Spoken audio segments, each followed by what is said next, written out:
Bethany stood at the entrance of the university building, a slight breeze tugging at the edges of the papers peeking out from her folder. She paused for a moment, adjusting a stubborn strand of hair that had escaped her neatly tied bun, and now insisted on falling into her eyes. Students milled around her, absorbed in their conversations, completely unaware of her presence. Sometimes, Bethany wished universities had a dress code, something to distinguish faculty from the sea of students. But then she'd remind herself that at 32, she was still young, and there was no need to rush into looking older than she felt. The campus was bustling with energy. Diverse groups of students, each with their own stories and backgrounds, filled the pathways. Some were huddled in tight circles, discussing the latest assignment. Others hurried by, earbuds in, lost in their world of music and thoughts. Bethany, dressed in a simple yet elegant outfit that reflected her professional demeanor, blended seamlessly into the academic atmosphere. As she approached the entrance, the security guard at the front desk recognized her and greeted her with a friendly smile, waving her through without asking for identification. In her first month, Bethany had often been mistaken for a student, a mix-up that had led to several awkward moments. She'd had to call her department to verify her identity more than once. Fortunately, those days were behind her now, and she could walk through the entrance with a sense of belonging. Bethany Jones, a voice called out as she neared the schedule board. She turned to see Maria Davis, the advisor for one of her classes, hurrying towards her. "We've got a new student joining us today. Well, not new exactly. He's been out for a month due to an injury. Slipped in the bathroom. Ended up with a concussion and a broken arm." Bethany smiled inwardly at the thought. "Well, as long as he's ready to catch up on the material, I won't be too hard on him." Maria nodded gratefully. "Thanks, Bethany. He's eager to get back on track." As Maria disappeared down the hallway, Bethany adjusted the strap of her bag on her shoulder and made her way to her office to prepare for the day's lectures. Her thoughts briefly wandered to the student, wondering what kind of person he was. But there wasn't much time for idle musings. There was work to be done. Bethany arrived at her office, a small but comfortable space, filled with bookshelves lined with history texts and academic journals. The room was lit by the soft glow of morning sunlight filtering through the window, casting a warm light on her desk. She placed her bag on the chair and began organizing her materials for the first lecture of the day. Her mind was focused on the lesson plan. She had a lot to cover, and she wanted to ensure that the students stayed engaged. As she gathered her notes, there was a knock on the door. Bethany looked up to see Ethan Burke, a tall, sandy-haired student from one of her history classes, standing in the doorway.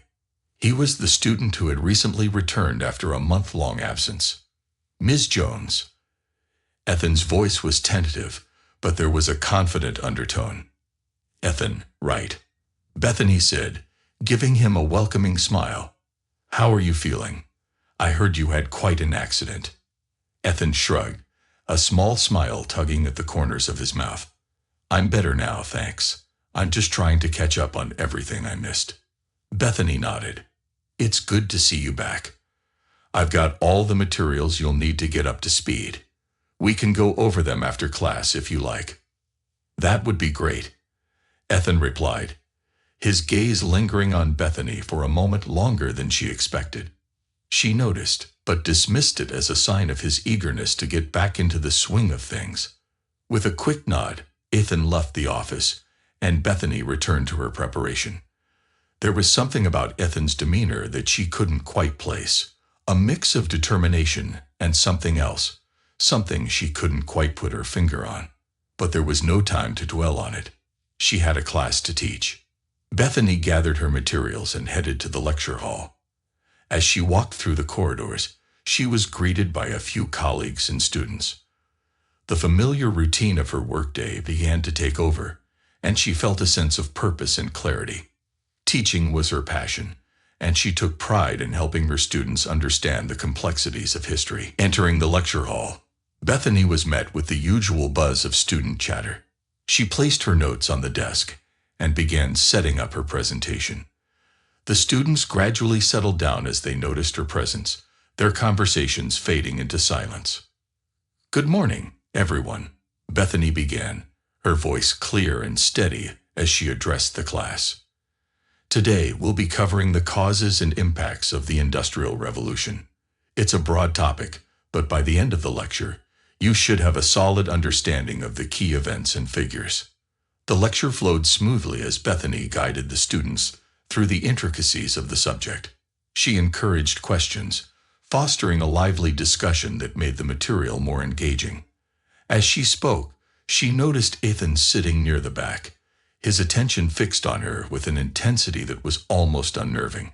Despite the slight unease that Ethan's gaze brought, Bethany maintained her focus.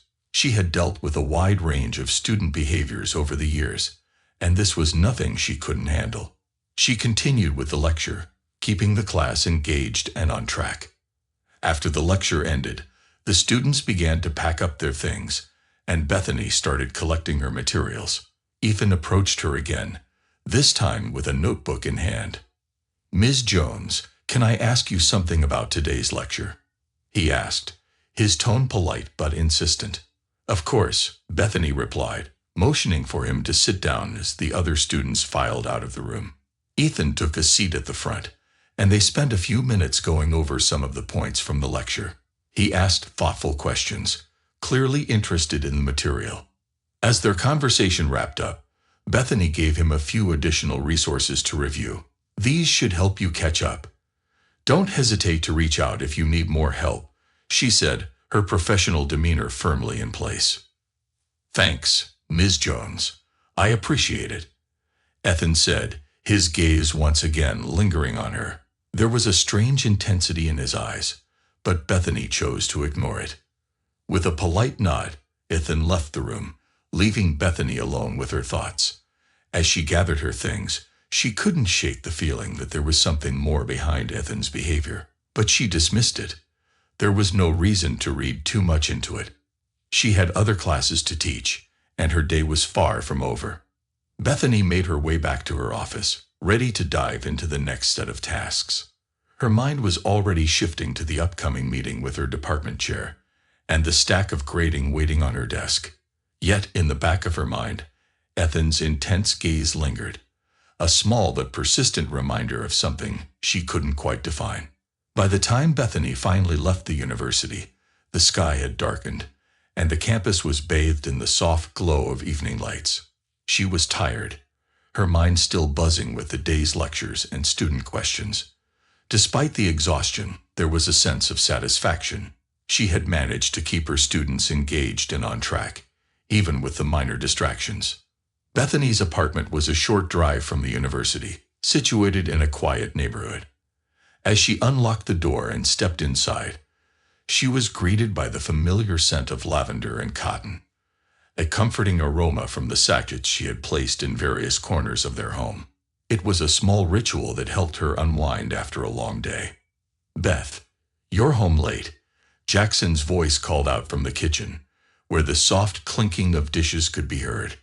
He stepped into the hallway, a warm smile on his face, wiping his hands on a dish towel. "Yeah, it was a long day," Bethany replied, returning his smile as she set down her bag and slipped off her shoes. She walked over to Jackson and leaned in to kiss him on the cheek, feeling the familiar comfort of his presence. "I figured you'd be tired, so I made dinner," Jackson said, nodding towards the dining table where 2 plates were already set. A bottle of wine stood nearby, and the room was filled with the mouth-watering aroma of roasted chicken and herbs. Bethany sighed with relief. "You're a lifesaver, you know that," she said, wrapping her arms around his waist. "I didn't even realize how hungry I was until I smelled that." Jackson chuckled, hugging her back. "I know you too well. Come on, let's eat."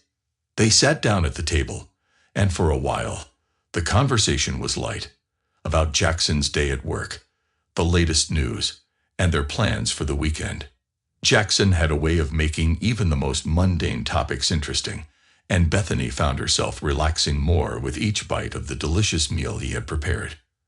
As they finished dinner and Jackson started clearing the table, Bethany hesitated for a moment, then decided to share something that had been on her mind. Jackson, she began, her tone careful. Something strange happened at the university today. Jackson looked up, his expression immediately concerned.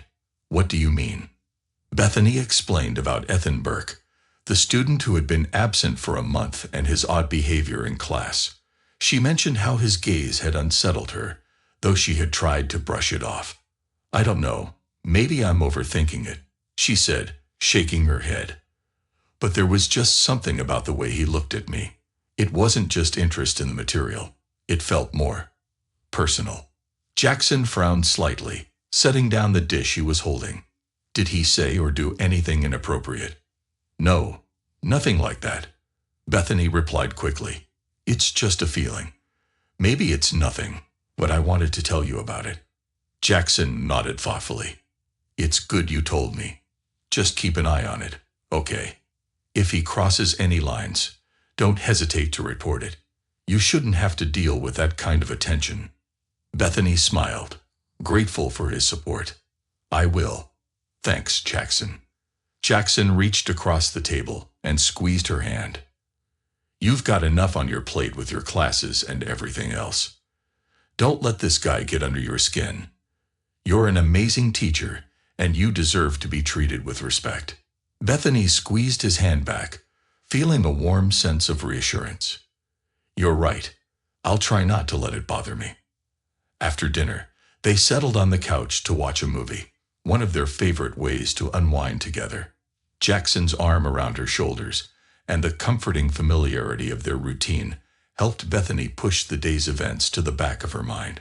She allowed herself to relax, to enjoy the simple pleasure of being with the man she loved.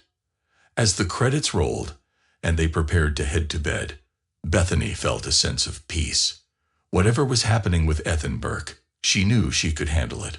With Jackson by her side, she felt grounded and capable of facing whatever challenges lay ahead. Later that night, as she lay in bed, Bethany's thoughts briefly returned to Ethan. There was still a lingering unease, but it was overshadowed by the comforting rhythm of Jackson's breathing beside her. She decided to let it go, at least for tonight. Tomorrow would bring its own set of challenges, but for now, she allowed herself to drift into sleep, knowing that she wasn't facing anything alone. The next day at the university, Bethany arrived early, as usual, to prepare for her classes. The campus was still quiet, with only a few students milling about, enjoying the crisp morning air. Bethany appreciated these early hours, the calm before the storm of lectures and meetings that would fill her day. As she settled into her office, Bethany found herself thinking about Ethan Burke again. His intense gaze from the day before had lingered in her mind, despite her efforts to push it aside. She shook her head, trying to focus on the tasks at hand. But a nagging feeling of unease persisted. Her first class of the day was with a different group of students, and it went smoothly. Bethany's lectures were well received, and the students engaged in thoughtful discussions. By the time the class ended, she was feeling more like herself, the strange tension from the previous day starting to dissipate.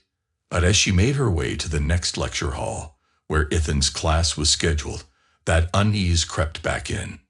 Bethany entered the room, greeted the students as they trickled in, and began setting up for the lecture. She glanced around the room, noticing that Ethan hadn't arrived yet. A small part of her was relieved, but she knew he would show up eventually. Sure enough, just as she began the lecture, the door opened, and Ethan walked in. He moved quietly, taking a seat near the back, but his presence felt louder than it should have. Bethany continued with her lecture, determined not to let him distract her. The lecture was on the American Civil War, a topic that always sparked lively debate. As she spoke, Bethany noticed Ethan raising his hand. She hesitated for a split second before calling on him. "Yes, Ethan?" she asked, keeping her tone neutral. Ethan stood up, his expression serious. "I've been reading ahead in the materials you gave me, and I have a question about the motivations of the Confederate leaders. Don't you think there's more to it than just the issue of slavery?" Bethany appreciated thoughtful questions, but there was something about the way Ethan asked this one that felt off. almost as if he was challenging her rather than seeking to learn. She took a breath, maintaining her composure. Certainly, there were multiple factors at play, she began, including states' rights, economic interests, and social factors.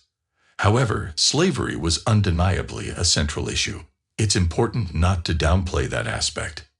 Ethan didn't seem satisfied with her answer. He pressed on. But isn't it possible that the leaders were more concerned with protecting their way of life and economy, rather than the institution of slavery itself? Bethany felt the eyes of the entire class on her. She could sense that Ethan was trying to push the boundaries of the discussion, perhaps to provoke a reaction. She knew she had to address his question carefully. While it's true that the Southern economy was heavily reliant on agriculture, which was supported by slavery, it's critical to understand that protecting their way of life inherently included maintaining the institution of slavery. The two were deeply intertwined. The Civil War was fought over these interconnected issues, and to separate them would be to ignore the fundamental causes of the conflict. Ethan nodded, but there was a flicker of something in his eyes, perhaps frustration, or something more. He sat back down without further comment, but the tension in the room was palpable. The rest of the lecture went by without incident, but Bethany couldn't shake the feeling that something had shifted. After class, she stayed behind to gather her things, and once again, Ethan approached her. "Ms. Jones," he said, his tone more serious than before, "I wanted to apologize if my questions seemed confrontational. I'm just really passionate about understanding all sides of history." Bethany looked at him, trying to gauge his sincerity. "It's okay to ask questions, Ethan," she replied, keeping her voice calm. "But it's important to approach these discussions with an open mind and respect for the complexity of the issues." Ethan nodded, but Bethany could see that same intensity in his eyes. "I get that," he said slowly. "I guess I just really want to make sure I'm getting the full picture." Bethany offered him a small smile, hoping to diffuse the situation. "That's what we're here for, to explore history from all angles. Just remember, we're here to learn, not to argue." Ethan seemed to consider this for a moment, then nodded again. "I understand. Thanks for your time, Ms. Jones." He turned and left the room, leaving Bethany alone with her thoughts. She couldn't shake the feeling that this wasn't the end of it. There was something unsettling about the way Ethan had challenged her, as if he were testing her limits.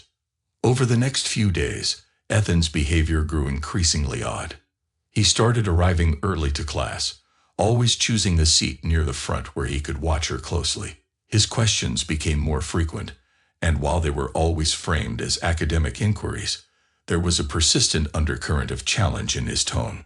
Bethany began to feel uncomfortable in her own classroom. She noticed how Ethan would linger after lectures, as if waiting for a moment to speak with her alone. He never crossed any obvious lines, but the tension was unmistakable. The final straw came one afternoon when Bethany found a small bouquet of wildflowers on her desk before class. The flowers were tied with a simple purple ribbon, and there was no note, but she knew who had left them. Her heart sank as she realized the implications. What had started as an academic challenge was now crossing into something personal, something she wasn't prepared to handle. Bethany's instincts told her that this wasn't just a harmless crush. There was something more going on with Ethan, something that was becoming increasingly difficult to ignore. She decided that it was time to take action. Bethany's unease continued to grow over the following week. The bouquet of wildflowers was just the beginning. Every day, she found something new on her desk before class: a cup of her favorite coffee, a neatly wrapped box of chocolates, even a small note with a quote from one of the books they were studying in class. Each gesture was small, seemingly innocent, but together, they formed a pattern that Bethany could no longer ignore. Ethan's presence in her life was becoming inescapable. He had started showing up outside her office during her office hours, claiming to need extra help with the material. His questions were always polite, but the way he looked at her, the intensity in his eyes, made her feel increasingly uncomfortable. It was clear that his interest had shifted from academic to something much more personal. One afternoon, after another long day of lectures, Bethany found herself once again staring at a small gift on her desk. This time, it was a delicate bracelet, silver with a tiny charm in the shape of a book. There was no note, but she knew it was from Ethan. Her hand shook as she picked it up, a wave of anxiety washing over her. She couldn't keep ignoring this. It had gone too far. Bethany decided to talk to her department chair, Dr. Lewis. He was an older, kind-hearted man who had always been supportive of her work. She knew she needed to address the situation before it spiraled further out of control. "Dr. Lewis, do you have a minute?" Bethany asked, standing hesitantly in the doorway of his office. "Of course, Bethany. Come in. Come in," Dr. Lewis said, gesturing to the chair opposite his desk. He looked at her with concern as she sat down. "You look troubled. What's going on?" Bethany took a deep breath, trying to steady her nerves. "I've been having some issues with one of my students, Ethan Burke. He's been crossing some boundaries." Dr. Lewis frowned, leaning forward. "What kind of boundaries?" Bethany explained everything. The gifts, the way Ethan watched her during lectures, the increasingly personal nature of his questions and attention. As she spoke, Dr. Lewis' frown deepened, and by the time she finished, he looked genuinely concerned. "This is serious, Bethany," he said, his voice firm. "You're right to bring this to my attention. We need to address this immediately." Bethany nodded, feeling a mix of relief and anxiety. "I didn't want to make a big deal out of it, but it's gotten to the point where I'm genuinely uncomfortable." Dr. Lewis sighed, rubbing his temples. "I'll speak to Ethan and make it clear that this behavior is unacceptable. We'll document everything, and if necessary, we can involve the administration or even campus security." "Thank you, Dr. Lewis," Bethany said, her voice trembling slightly. "I just want to be able to do my job without feeling like I'm being watched all the time." Dr. Lewis nodded. "I understand. You did the right thing by coming to me. I'll handle it from here." Despite Dr. Lewis' reassurances, Bethany couldn't shake the feeling of dread that had settled over her. That evening, she returned home, trying to put the day behind her. Jackson noticed her mood immediately. "What's wrong, Beth?" he asked as they sat down for dinner. Bethany hesitated for a moment before telling him everything. Jackson listened quietly, his expression growing more serious with each detail. "This guy is crossing the line," Jackson said, his voice tight with anger. "You shouldn't have to deal with this kind of harassment. Are you sure your department chair will handle it?" "He said he would," Bethany replied, her voice soft. "But I can't help feeling like this isn't the end of it. Ethan, he's persistent." Jackson's jaw tightened. "If they don't handle it, I will. You don't have to go through this alone, Beth." Bethany reached across the table and took his hand, grateful for his support. "I know, I'm just hoping it won't come to that." The next day, Bethany arrived at the university with a renewed sense of determination. She was prepared to confront whatever came her way, confident that Dr. Lewis would handle the situation with Ethan. But as the day wore on, there was no word from Dr. Lewis. No email, no message.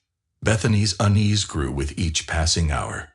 Finally, she decided to visit his office to follow up. When she arrived, Dr. Lewis' office was dark, the door closed. A small note was taped to the door. "Out sick. Back tomorrow." Bethany's heart sank. She turned to leave, but as she did, she spotted Ethan standing down the hall, watching her. He quickly looked away when their eyes met, but it was too late. Bethany felt a chill run down her spine.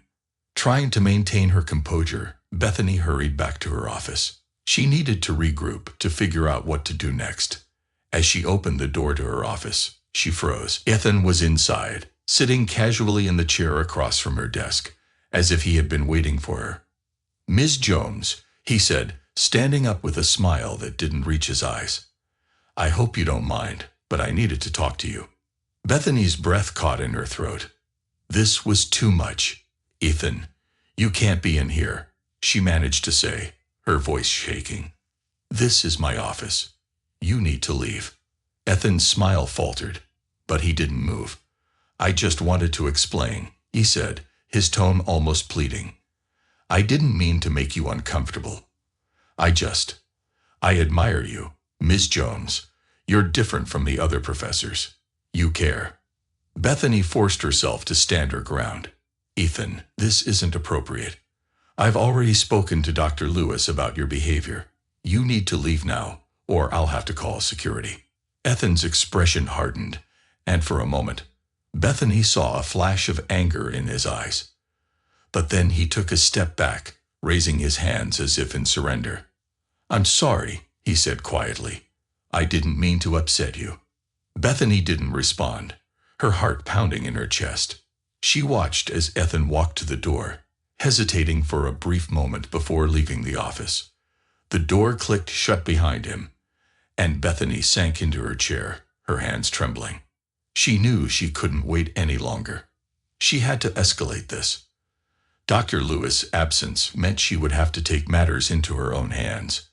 Grabbing her phone, Bethany called campus security and reported the incident. That evening, as she drove home, Bethany's mind was racing. The situation had reached a breaking point. She was no longer just uncomfortable. She was scared. Scared of what Ethan might do next. Scared of how far he was willing to go. When she arrived home, Jackson could see the fear in her eyes. What happened? He asked, his voice low and serious.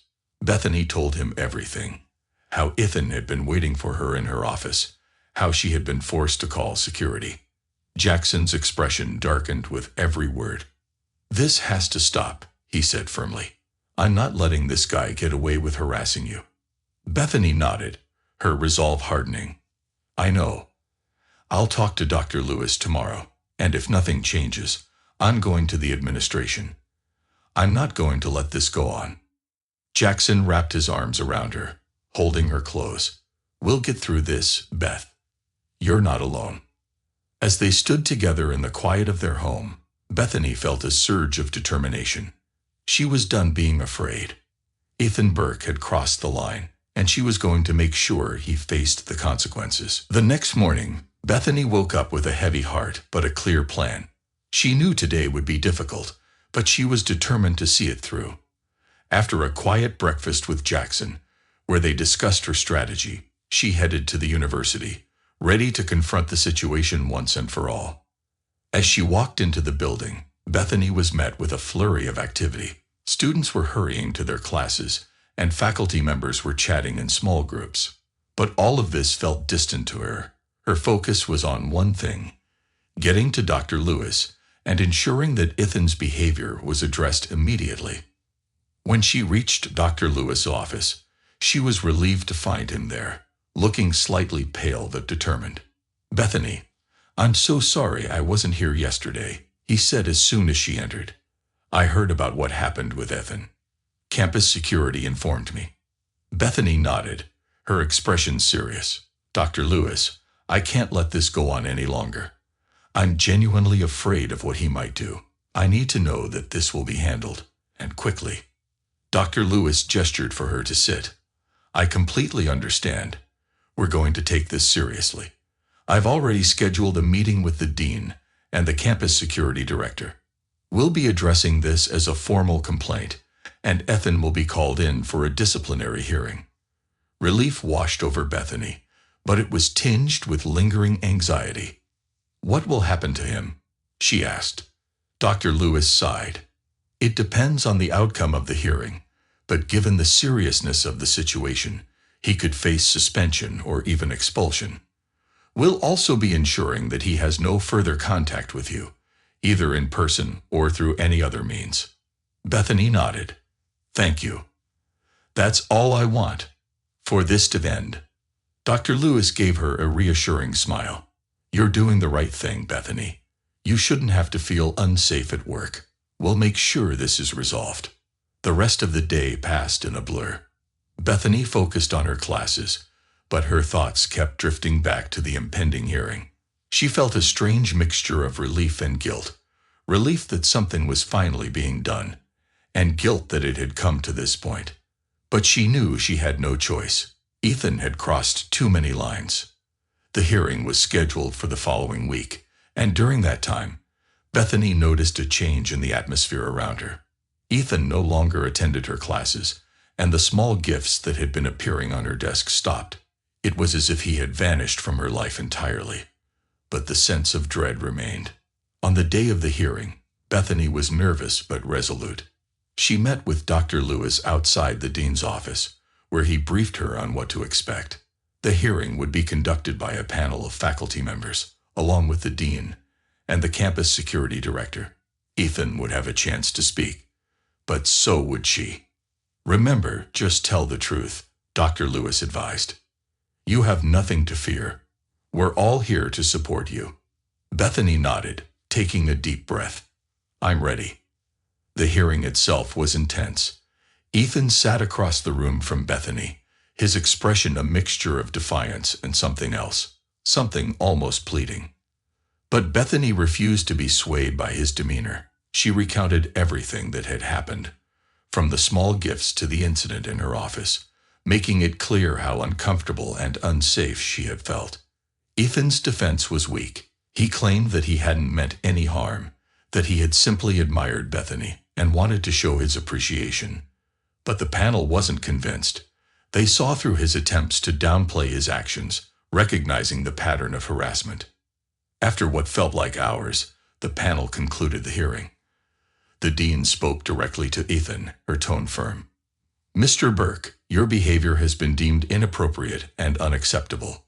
This university has a zero-tolerance policy for harassment of any kind. You will be suspended immediately, pending further review, with the possibility of expulsion. You are also prohibited from any contact with Ms. Jones, directly or indirectly." Ethan's face paled as the dean's words sank in. He started to say something, but then thought better of it, his shoulders slumping in defeat. Bethany felt a wave of relief wash over her. It was finally over. After the hearing, Dr. Lewis walked Bethany back to her office. "You handled that incredibly well, Bethany," he said. "I know it wasn't easy, but you did the right thing." "Thank you," Bethany replied, feeling a weight lift from her shoulders. "I just want to move on from this." "And you will," Dr. Lewis assured her. "If you ever need anything, don't hesitate to reach out. We're here for you." Bethany spent the rest of the day in a strange state of calm. The anxiety that had been gnawing at her for weeks was finally starting to fade. She felt lighter, as though a dark cloud had lifted from her life. When she got home that evening, Jackson was waiting for her, a concerned look on his face. "How did it go?" he asked as soon as she walked in. Bethany smiled, feeling truly at peace for the first time in a long while. "It's over, Jackson. They're suspending him, and he's not allowed to contact me again." Jackson pulled her into a tight embrace. "I'm so proud of you, Beth. You stood up for yourself. You didn't let him win." Bethany hugged him back, tears of relief welling up in her eyes. "I couldn't have done it without you," she whispered. For the first time in weeks, Bethany felt like she could breathe again. The ordeal with Ethan had taken a toll on her, but she had come out stronger, more sure of herself and her boundaries. With Jackson by her side, she knew she could face anything that came her way.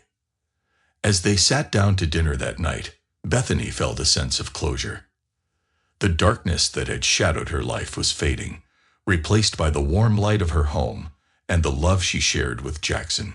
She was ready to move forward, to put the past behind her and focus on the future. And as they talked and laughed together, Bethany knew that she had done the right thing, not just for herself, but for every other person who might find themselves in a similar situation. She had taken a stand, and in doing so, she had reclaimed her life. This resolution wraps up the conflict with a decisive ending. Bethany's actions lead to a formal resolution of the situation, restoring her sense of safety and control. The support of her husband, Jackson, underscores the importance of standing up for oneself and seeking help when needed. The story ends on a note of empowerment and renewal, with Bethany ready to move on from the ordeal and focus on her future. In the weeks that followed the hearing, Bethany gradually settled back into her routine at the university. The shadow that Ethan Burke had cast over her life began to dissipate, replaced by a renewed sense of purpose and clarity. Her lectures continued, her students engaged and eager to learn, and the unsettling tension that had plagued her days was gone. Bethany found herself more focused than ever, not just on her teaching, but on her own well-being. She started taking time for herself, something she had neglected in the midst of the stress and anxiety. Mornings began with a quiet cup of coffee on the balcony, watching the sun rise and feeling the warmth of the day ahead. She returned to her hobbies, like reading and gardening, finding peace in the simple pleasures of life. At the university, her colleagues noticed a change in her. There was a newfound confidence in the way she carried herself, a quiet strength that hadn't been there before. Dr. Lewis continued to check in on her, offering support and reassurance whenever needed. But Bethany found that she no longer needed it as much. She was standing on her own again. One afternoon, as she was leaving the university after a particularly fulfilling lecture, she ran into Maria Davis in the hallway. Maria smiled warmly at her, her eyes reflecting a deep sense of respect. "Bethany, it's good to see you smiling again," Maria said, giving her a quick hug. "You've been through so much, and I just wanted to say how proud I am of you. It takes a lot of courage to do what you did." Bethany returned the hug, feeling a rush of gratitude. "Thank you, Maria. It wasn't easy, but I knew it was the right thing to do. I couldn't let it continue." Maria nodded. "You've set an example for all of us, you know. For the students, for the faculty. It's important to stand up when something's not right, even when it's hard." Bethany smiled, feeling a warmth spread through her chest. "I just hope it helps others feel they can do the same." As she walked to her car, Bethany reflected on those words. The experience had changed her, but in ways she hadn't anticipated. She had always thought of herself as strong and capable, but this ordeal had pushed her to discover just how resilient she truly was. It had shown her the importance of boundaries, of self-respect, and of standing up for what is right, no matter the personal cost. At home, Jackson noticed the change as well. Their relationship, already strong, seemed to deepen even further. The way they communicated, the way they supported each other, it all felt more meaningful, more intentional. Jackson's unwavering support had been a pillar for Bethany throughout the entire ordeal, and she knew that their bond was stronger because of it. One evening, as they sat on the couch together, watching the sun set through the living room window, Jackson turned to her with a thoughtful expression. "Beth," he began, his voice gentle, "I've been thinking, maybe it's time for a change. You've been through so much this past year. What do you think about taking a break? Maybe we could travel, see some places we've always wanted to visit." Bethany looked at him, surprised but intrigued. "Travel? You mean like a sabbatical?" "Why not?" Jackson smiled. "You've earned it. We both have.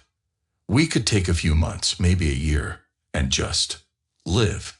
Explore the world. Recharge." The idea took root in Bethany's mind, growing more appealing by the second.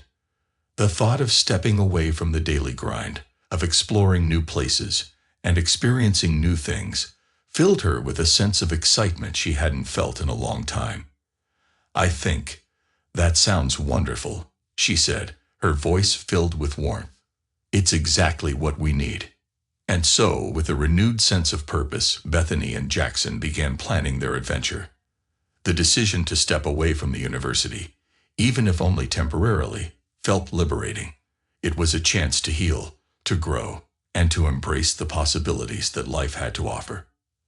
As the days turned into weeks, and the weeks into months, Bethany's life took on a new rhythm. The experiences of the past year faded into the background, replaced by the thrill of new experiences and the joy of exploring the world with Jackson by her side. They traveled to places they had always dreamed of visiting: bustling cities, serene countrysides, ancient ruins, and vibrant cultures. Throughout their journey, Bethany felt herself growing stronger, more confident, and more in tune with who she was and what she wanted out of life. She realized that the ordeal with Ethan Burke, though painful, had ultimately led her to a place of greater self-awareness and empowerment. It had taught her to value her own well-being and to never be afraid to stand up for herself. When they finally returned home, months later, Bethany was ready to step back into her life with a fresh perspective. She returned to the university, but with a new set of priorities. She took on projects that truly inspired her, collaborated with colleagues who shared her passion, and continued to make a positive impact on her students' lives. And through it all, the love and partnership between Bethany and Jackson remained her anchor. Together, they faced whatever challenges life threw their way, knowing that they had the strength and resilience to overcome anything. As Bethany stood in her office one day, looking out at the bustling campus below, she felt a deep sense of peace. Life would continue to present its challenges, but she was ready. She had faced the darkness, and now she was stepping into the light. Her story wasn't just about overcoming adversity. It was about embracing life, love, and the endless possibilities that lay ahead. And with Jackson by her side, Bethany knew that the future was bright. Whatever came next, she would face it with courage, grace, and the unshakable belief that she was exactly where she was meant to be.